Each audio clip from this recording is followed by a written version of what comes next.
दाबुगां वनांचल तरफରୁ विश्व परिवेश दिवस पालित। नवरंगपुर जिला दाबुगां वनांचल पक्षर विश्व परिवेश दिवस पालित हो जाइछि। ଏହି ଅବସରରେ ପ୍ଲାଷ୍ଟିକ ବର୍ଜନ ପାଇଁ ସଚେତନତା ସହ ସ୍ୱଚ୍ଛ ଦାବୁଗାଁ ପାଇଁ ସଫେଇ କାର୍ଯ୍ୟକ୍ରମ କରାଯାଇଥିଲା। ଦାବୁଗାଁ ଜଗନ୍ନାଥ ମନ୍ଦିର ନିକଟରୁ ସଫେଇ କରି ଦାବୁଗାଁ ପରିକ୍ରମା କରି ରାସ୍ତାକୁ ସଫେଇ କରାଯାଇଥିଲା। ଏହାପରେ ଦାବୁଗାଁ ବନାଞ୍ଚଳ କାର୍ଯ୍ୟାଳୟ ପରିସରରେ ସଭାର ଆୟୋଜନ କରାଯାଇଥିଲା। ଏହି କାର୍ଯ୍ୟକ୍ରମକୁ ବନାଞ୍ଚଳ ଅଧିକାରୀ ସେତୁ ରଞ୍ଜନୀ ଗୋମାଙ୍ଗ ଆୟୋଜନ କରିଥିଲେ।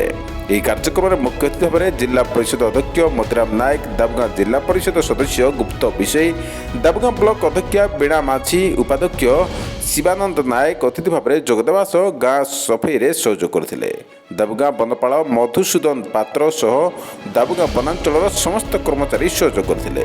ସେହିପରି ଏହି କାର୍ଯ୍ୟକ୍ରମରେ ଦାବୁଗାଁ ବନ ସୁରକ୍ଷା ସମିତି ଓ ଦାବୁଗାଁ ଜଙ୍ଗଲ ଅଧିକାର ସମିତି ସଦସ୍ୟମାନେ ଯୋଗ ଦେଇଥିଲେ।